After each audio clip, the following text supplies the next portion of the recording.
नमस्कार, मैं हूँ राजीव और आज हम बात करेंगे शेयर बाज़ार की साप्ताहिक चर्चा और आज हम बात करेंगे शेयर बाज़ार की साप्ताहिक चर्चा सोमेश कुमार के साथ, जो हमारे साथ इस समय जुड़ रहे हैं हैदराबाद से। सोमेश, बहुत स्वागत है आपका।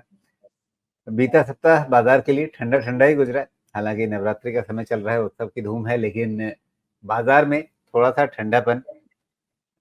ये ठंडापन क्या बता रहा है? क्या जो पहले एक उम्मीद बन रही थी कि हाँ, शायद एक सपोर्ट लेकर के बाज़ार ऊपर चलने की शुरुआत कर रहा है, क्या वहाँ पर फिर से कुछ संदेह घिरा है? जी, नमस्कार। एक चीज़ बहुत इम्पोर्टेंट है इस मार्केट में समझना क्योंकि मुझे बहुत लोगों के क्वेश्चन्स आ रहे हैं। पहली चीज़ आप ये समझ लीजिए कि जब हमारे सामने अगर जियोपॉलिटिकल अनसर्टेनिटी होती है, तो पहली चीज़ हमारे पास इसका कोई डायरेक्ट जवाब नहीं होता। किसी के पास डायरेक्ट जवाब नहीं है कि इज़राइल कितनी आगे लड़ाई करेगा या पूरा उनके सारे सारे कंट्रीज उनके अगेंस्ट खड़े हो जाएंगे या यूएस इजराइल एक तरफ हो जाएगा, ये कंप्लीट वॉर में कन्वर्ट हो जाएगा, इसका किसी के पास कोई जवाब नहीं होता है। इस वॉर को आप as a threat, of course किसी भी तरह की वॉर अच्छी बात नहीं है, इसमें कोई शक नहीं है। लेकिन उसका इम्पैक्ट अगर हमें अपने स्टॉक मार्केट या इकोनॉमी पे रीड करना है तो उसको डिफरेंटली करना होगा।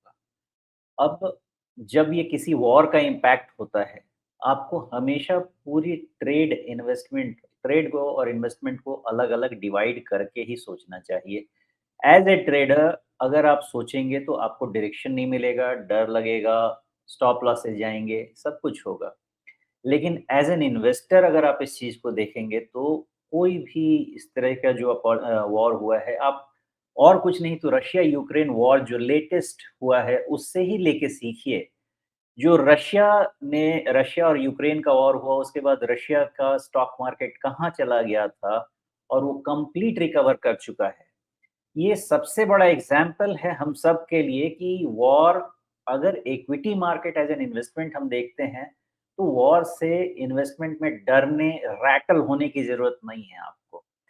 आप थोड़े समय के लिए रहना पड़ सकता है नोशनल लॉस में, आपका पोर्टफोलियो आपको नेगेटिव दिख सकता है, ब्लीड होता हुआ दिख सकता है, लेकिन फाइनली ये अपॉर्च्युनिटी ही इमर्ज होती है। इसको डील करने के लिए ट्रेडिंग और इन्वेस्टमेंट को अलग करके समझेंगे, तो ही आपके थॉट में क्लैरिटी आएगी, अदरवाइज़ डिसीजंस गलत होंगे। अगर आप ट्रेडर हैं, अलग रहिए जब तक क्लैरिटी नहीं आती है। मैं हमेशा कहता हूँ कि ट्रबल वाटर में स्विम करना कोई ज़रूरी नहीं होता है, ट्रबल वाटर में फिशिंग करना कोई ज़रूरी नहीं होता है, थोड़े समय के लिए अलग रहिए। लेकिन अगर इन्वेस्टर हैं तो आपकी स्ट्रेटजी बिल्कुल क्लियर होने चाहिए कि आपके पास क्वालिटी स्टॉक्स हैं और आप उसको साल, 2 साल, 3 साल तक होल्ड करने के लिए रेडी हैं। अगर मार्केट करेक्ट होता है 7-8%, 5% जो भी होना है, इन केस अगर होता है, तो आपको होल्ड करना चाहिए पोजीशन, और अगर हो सके आपके पास सरप्लस कैपिटल है जो आप 3-5 साल के लिए डिप्लॉय कर सकते हैं विदाउट लिवरेज, आपको डिप्लॉय भी करना चाहिए जुडिशियसली। ये हमेशा इस मार्केट के लिए स्ट्रैटेजी आप ध्यान रखिएगा, बिकॉज़ क्वेश्चंस आएँगे, सही बात है, डर लगेगा आपको, बिल्कुल सही बात है। आपकी हार्ड अर्न्ड मनी लगी हुई है, डर लगना बिल्कुल सही बात है। इस सिचुएशन को आप डील कीजिए, पुराने एग्ज़ाम्पल्स छोड़ दीजिए, रशिया-यूक्रेन का ही एग्ज़ाम्पल लीजिए और फिर देखिए आपको क्या करना चाहिए, मुझसे पूछने की ज़रूरत नहीं पड़ेगी। ये मेन मुद्दा है इस समय का, बिकॉज़ जियोपॉलिटिकल डिस्टर्बेंसेस। अब आते हैं हम मार्केट का सिचुएशन क्या दिख रहा है। यूएस मार्केट का सिचुएशन काफ़ी थोड़ा क्रिटिकल कह सकते हैं आप, दिख रहा है, जिसके कारण उसके हम इंडिया पे इम्पैक्ट समझने की कोशिश करेंगे। लेकिन इसको इम्पैक्ट इंडिसेस को जो इम्पैक्ट कर रहे हैं, वो पैरामीटर्स आपको समझना होगा। That is the most important is US में जो यील्ड का सिचुएशन है 10 इयर्स ट्रेज़री बिल का। हमने इस चीज़ को डिस्कस किया हुआ है कि 5% के तरफ यूएस 10 ईयर ट्रेज़री बिल जाना चाहता है, जा चुका है। क्या क्रॉस करेगा? कर सकता है, लेकिन 5 का जो छत ऐसा है, जो 5 का रेजिस्टेंस ऐसा है, मेरे हिसाब से इमीडिएटली नहीं टूटना चाहिए, एंड देयरफॉर जो 5% तक के यील्ड के जो भी इंटरेस्ट रेट राइज़ के फैक्टरिंग है, वो हो जानी चाहिए। मेरा ऐसा अंदाज़ा है। तो अगर ऐसा हो गया, 5% क्लोज़र टू आ गया, उसके अगेंस्ट का यूएस मार्केट में करेक्शन हो गया, थोड़ा बहुत 2-4% और 2-3% और हो सकता है, उसको इनकार नहीं किया जा सकता। उस नेगेटिविटी को हमारे यहाँ का यील्ड फैक्टर कर चुका है, ऑलमोस्ट करने वाला है, जो कि 7.5 7.6 तक फिर से जा सकता है। और इसके अगेंस्ट में हमारे मार्केट्स स्टैंड लेने की कोशिश कर रहे हैं। ध्यान दीजिएगा, यूएस मार्केट बहुत तेजी से गिर रहा है, ये स्मॉल कैप की भी हम डिस्कशन करेंगे, गिर रहा है। लेकिन निफ्टी ने सब सारे सिचुएशन में 19,500 के नीचे क्लोज नहीं दिया है, ये हमारा पहला पॉइंट है। 19,500 के नीचे क्लोज नहीं दिया है अभी तक, इसका मतलब नहीं देगा, इसकी कोई गारंटी नहीं। लेकिन जब तक नहीं दे रहा है, इस फाइट को कंटिन्यू कर रहा है निफ्टी, आपको यही बता रहा है कि हमारे मार्केट का रेजिलियंस अगेंस्ट अदर मार्केट। तो ये कॉन्फिडेंस है कि हमारा मार्केट यहाँ होल्ड कर रहा है 19,500, जस्ट इन केस कुछ होता भी है और हमें भी हमारे मार्केट को भी करेक्ट करना पड़ता है in sync with global market और यूएस मार्केट, हमारा मार्केट रिटर्न सबसे पहले होगा। इस चीज का आपको भरोसा रखना है, क्योंकि इतना स्ट्रेंथ है हमारे मार्केट में। क्यों स्ट्रेंथ है? चाइना +1 सबसे इम्पॉर्टेंट, प्लस इंडिया इटसेल्फ का जो जीडीपी रिवीजन हो रहा है वो अपवर्ड ही हो रहा है। अभी तक कहीं से भी इंडिया का जीडीपी डाउनवर्ड रिवाइज नहीं हुआ है या स्टैग्नेटेड भी नहीं है, अपवर्ड ही रिवाइज हुआ है। इसका मतलब इंडियन इकोनॉमी स्टिल रेजिलिएंट है और इसका आपको बेनिफिट मिलेगा। अभी तक जो आपको एफआईआई की प्रॉब्लम दिख रही है वो इसलिए दिख रही है कि ट्रेजरी यील्ड वहां पे बढ़ रहा है और यूएस में रिस्क फ्री रिटर्न कमाने के चांसेस ज्यादा हैं, इसलिए पैसा यहां से वहां मूव हो रहा है। But at some point in time रुकेगा, ऐसा नहीं है कि हमेशा होता रहेगा। 5% तक का वो फैक्टर्ड है। मेरा ऐसा अंदाजा है कि यहाँ पे मार्केट स्ट्रगल करेगा, कंसोलिडेट करेगा और इंतजार करेगा आगे कि यूएस में इंटरेस्ट रेट का फर्दर क्या बिहेवियर है। अगर 10 ईयर्स ट्रेजरी है जिस पे आपको सोल फोकस करना है, अगर 5% क्रॉस करता है तो फर्दर सेलिंग आएगी, इसको मैं और आप रोक नहीं सकते हैं। तो उसका हमारे मार्केट पे नेगेटिव इम्पैक्ट पड़ेगा। तो अभी हमें पूरा का पूरा ध्यान कहाँ देना है? सिर्फ दो फैक्टर्स पे देना है। पहला, जियोपॉलिटिकल टेंशन, जो क्रूड को किस तरफ और कितना लेके जा सकता है, इसका हम डिस्कशन करेंगे जब राजीव जी क्रूड डिस्कस करेंगे। तो दूसरा कि जो ये यील्ड है यूएस 10 ईयर क्या 5% के ऊपर जाता है, क्योंकि अगर ये 5% के ऊपर गया तो एफआई सेलिंग हमारे यहाँ और बढ़ेगी और हमारा जो नैरो मार्केट है वो थोड़ा और ट्रबल में आए। नैरो मार्केट मतलब जो हमारे इंडिसेस या इंडेक्स रिलेटेड स्टॉक्स हैं, सेंसेक्स निफ्टी या उससे रिलेटेड स्टॉक्स जो है, उसमें और ट्रबल आएगी। लेकिन ब्रॉडर मार्केट में हमें बहुत ज्यादा अभी तक घबराहट नहीं है। जो नॉर्मल करेक्शन है वो है, कोई दिक्कत नहीं है, वो होना चाहिए। लेकिन ब्रॉडर मार्केट में हमारा जो वीकनेस है वो अभी तक नहीं दिखाई दे रहा है बहुत ज्यादा। तो इसको हम समझें कैसे? समझना ये है, मार्केट अभी भी कंसोलिडेट कर सकता है और निफ्टी जब तक 19,500 के नीचे क्लोज नहीं दे, हमें उसके नीचे सोचने की जरूरत नहीं है। अगर क्लोज दे देता है, इसका मतलब क्लियर है कि 19,000 या उसके नीचे भी निफ्टी जाएगी, ये क्लियर हो जाना चाहिए। निफ्टी बैंक 200 डीएमए टेस्ट करने के लिए जाना चाहिए, ये सिचुएशन क्लियर है, वहां तक रीटेस्ट होना चाहिए, उससे ज्यादा का भी स्ट्रक्चर नहीं है। ये दोनों चीजें होंगी। ऊपर जब होगा, जब तक रेसिस्टेंसेज नहीं निकलेंगे, ऊपर की बात नहीं की जा सकती। तो नेट नेट आप मान के चलिए एक साइड कवर कीजिए, एक साइड मतलब 19,500 और निफ्टी बैंक का 43,000 के आसपास का 200 डीएमए। ये सपोर्ट जब तक मेंटेन्ड है, या तो मार्केट कंसोलिडेट करेगा या थोड़ा बहुत माइल्ड थोड़ा और करेक्शन देके रुक जाएगा, ऐसा अंदाजा है जी। जी। चलिए, तो ये मोटा-मोटा आपका ग्लोबल पर्सपेक्टिव है और उसके चलते हमारे यहाँ का मार्केट आउटलुक या एक ब्रॉड थीम इस समय क्या है। लेकिन अब आते हैं ज़रा स्पेसिफिक इंडिसेस पे और उसमें अगर हम निफ्टी की बात करें यहाँ पे, तो जैसा आपने कहा कि 19,500 यही इस समय सबसे ज़्यादा ध्यान देने वाली चीज़ है। तो 19,500 के नीचे मतलब बहुत दूर तो है नहीं, 19,543 पिछला बंद है और पिछले दिन की कैंडल जो है ये क्या एकदम दोजी जैसी कैंडल है या वो अ, एकदम परफेक्ट दोजी भी नहीं है, क्योंकि थोड़ा-सा उसकी जो बहुत छोटी-सी बॉडी दिख रही है वो बिल्कुल नीचे की तरफ है।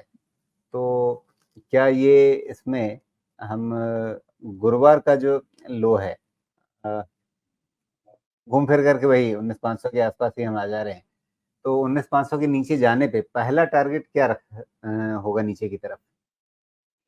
देखिए 19,500 के नीचे अगर मार्केट निफ्टी जाए ना, तो ये जो लो है 19,250 के पास का, वो हमें पहला टारगेट रखना है। टारगेट रखना है, लेकिन दिमाग में ये चीज़ बिल्कुल क्लियर रखना है कि हो सकता है कि वो टारगेट भी टूट जाए, बिकॉज़ 19,500 ये का जो स्ट्रगल है 31 अगस्त का जो लो है। हाँ, वो जो लो है उसको हमेशा ध्यान में रखेंगे, बिकॉज़ जी, 19,500 टूटने के बाद वो लो रीटेस्ट होने के चांसेस बहुत बढ़ जाएँगे, लेकिन डर जी, उस दो बात का नहीं है। 19,224 उस दिन का निचला पॉइंट था। करेक्ट। जी, लेकिन प्रॉब्लम क्या होगी, 19,500 का स्ट्रगल बहुत लंबे समय से चल रहा है और वहाँ जाने का मतलब है कि 100 डीएमए भी नेगोशिएट हो जाएगा नीचे, टूट जाएगा। इसलिए भले ही वहाँ पे जाएँ, लेकिन ध्यान हमें टिका के रखना होगा ऑलमोस्ट टुवर्ड्स 200 डीएमए निफ्टी का, जो कि 18,600 के आसपास है।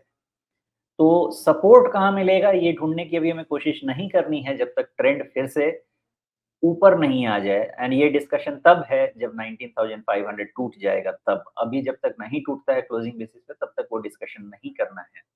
अगर वो टूट गया, तो फिर उस केस में जब तक निफ्टी की ट्रैजेक्टरी चेंज नहीं होती है, तब तक हमें ध्यान रखना होगा कि 200 डीएमए तक का ट्रैवल पॉसिबल रहेगा। बीच में कहाँ-कहाँ सपोर्ट लेगा? बिल्कुल पॉसिबल है कि ये 18,250 पे 19,250 पे सपोर्ट ले, 18,900 के पास भी सपोर्ट बनता है, 18,800 के पास भी सपोर्ट बनता है और फिर 18,500-600 के रेंज में तो बनता ही बनता है। जी।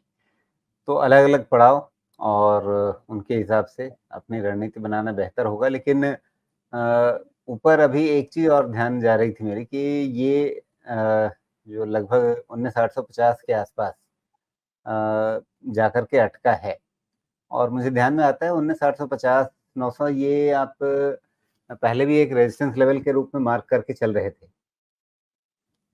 वहाँ जी, पर सही क्या बात है। ये डबल टॉप या जैसा कुछ बना है क्या? ये स्ट्रक्चर ऐसा है कि वहाँ पे आके एक रेजिस्टेंस का बेड क्रिएट हो गया है। तो जब तक वो निकल नहीं जाए, तब तक फ्रेश एनालिसिस तो नहीं कर सकते हैं। लेकिन 2 चीज़ें ध्यान में रखनी हैं। एक तो हमें 19,800 या 19,775 के ऊपर का भी क्लोज़ मिल गया, इनफ है।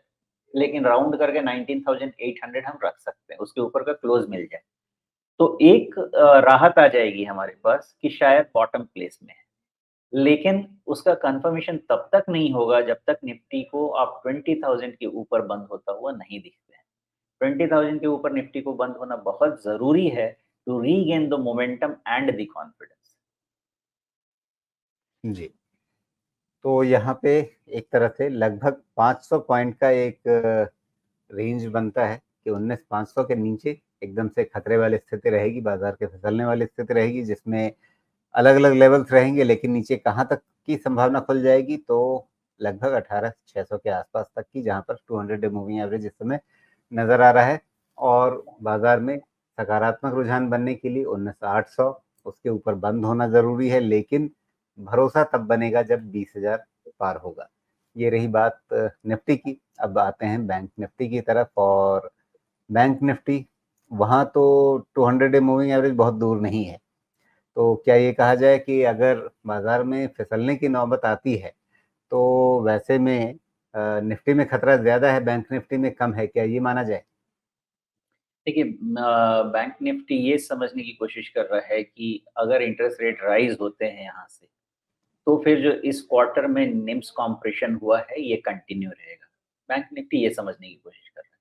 अदरवाइज़ अगर आप बैंक निफ्टी का सिचुएशन प्लॉट करेंगे against the quarterly performance of banking company जितने भी बैंक्स हैं, तो अभी तक जो भी रिज़ल्ट आया है इंक्लूडिंग कोटक बैंक, मैं एक्सपेक्टेशन के अगेंस्ट की बात नहीं करूँगा बिकॉज़ एक्सपेक्टेशंस वेरी करते हैं।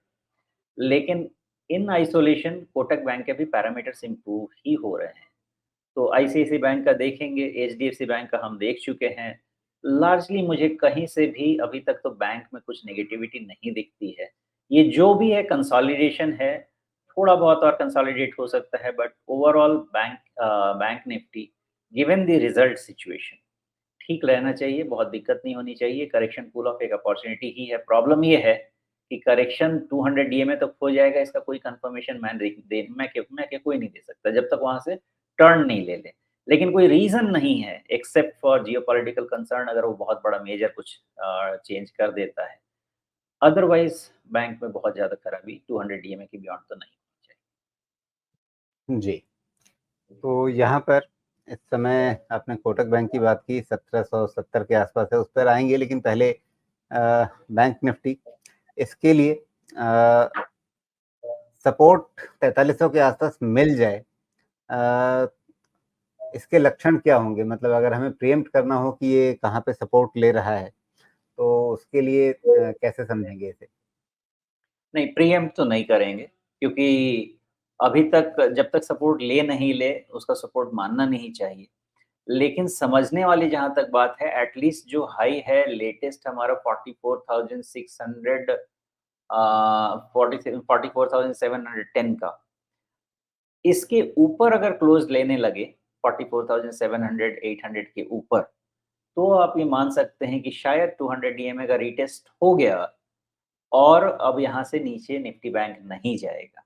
ये अभी सोचा जी। जा सकता है, लेकिन इसकी कन्फर्मेशन तो वेट करना होगा, अभी ले नहीं सकते हैं उसको। और दूसरी बात कि अगर निफ्टी 200 डे मूविंग एवरेज की तरफ जाएगा, और इसका मतलब ये है कि 18,600 की तरफ, जो यहाँ से अच्छा खासा दूर है, 1000 पॉइंट के आसपास की दूरी है, तो वैसी हालत में बैंक निफ्टी क्या 200 डे मूविंग एवरेज जो बहुत करीब है वहीं तक रुक जाएगा, या वो उसे ओवरशूट भी करेगा, उसके नीचे भी जा सकता है? इतना आसान नहीं है सोचना इसके लिए मेरे लिए, बिकॉज़ आईटी इंडेक्स भी हमारा 50 डीएमए के नीचे है। तो निफ्टी को 18.5 19,000 निफ्टी आईटी लेके जाएगा या निफ्टी बैंक लेके जाएगा, ये तो वक़्त बताएगा। लेकिन ना बैंक ने already most of the weaknesses अपनी फैक्टर कर रखी हैं और आईटी की अभी वीकनेस कंप्लीट नहीं हुई है। तो अगर नीचे जाता है तो शायद हो सकता है उसमें आईटी इंडेक्स का भी कंट्रीब्यूशन थोड़ा बने, बट वो जब होगा तो देखेंगे। लेकिन बैंक 200 डीएमए पे बैंक की सिचुएशन को तो रीटेस्ट करने देते हैं, वहाँ पे कंसोलिडेशन बैंक में आना चाहिए, एक बार में तो नहीं टूटना चाहिए। जी, यानी पहले हम लगभग 4300 43,000 43,200 इसके आसपास तक का ही ध्यान रखें, और वहां पर फिर आगे इवेल्युएट करेंगे क्या होने की संभावना दिखती है।